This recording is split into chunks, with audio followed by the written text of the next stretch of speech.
Mapapa-throwback kayo sa ilang restaurant dito sa Metro Manila.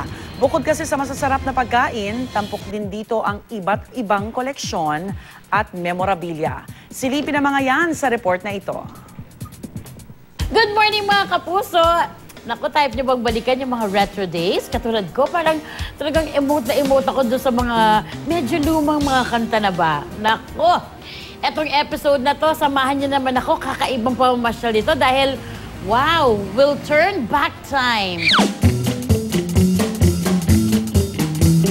Dito sa Makati, aming natagpuan ng isang restaurant na bukas 24 oras. Samot-saring memorabilia at vintage items ang makikita dito. Oh, Superman! I'm Louis. Louis Manzano. I hate you. Ang pangalan ng resto, tila inihambing sa isang gas station. Dahil tsak na mapupuno ang inyong tiyan sa kabusugan. Ang concept po nito is 50s. Opo. So, yung nag-open neto is si Jan Hauser. Siya ay isang American chef cook. Gusto niyang i-share sa mga guests niya, sa mga kaibigan niya, ang 50s and 60s. So, nagtuloy-tuloy ang pagbukas nila sa restaurant na to. Ay! The sexy and famous Hollywood actress, Marilyn Monroe! Ay! Sakali naman ng Pinavel sa Sampaloc, Manila, para ka namang nag-travel all the way to England. Isang The Beatles-inspired resto ang makikita dito. We wanted to feel the people to have the retro feel. You know? It's bringing back the time.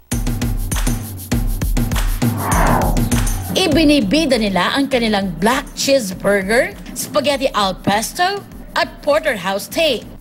Madali lang puntahan ng lugar, lalo na para sa mga estudyante dahil malapit lang ito sa UBEL. Sa bayan naman ng Marikina, may isang maliit na coffee shop na hindi dapat ismolin. Dahil ang kanilang ibinibidang pagkain, family burger. Plus, ang kanilang spaghetti. Sa maliit na kainan na ito ay hitik din sa dami ng old items na kinokolekta ng mag-asawang may-ari nito.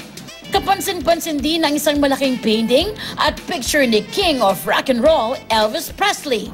Hindi na kailangan bumalik pa sa nakaraan. You can go retro within the metro. Kaya mga kapuso, hanggang sa muli. Woo! O, diba? Ang tigas ng katawan. O, ganon.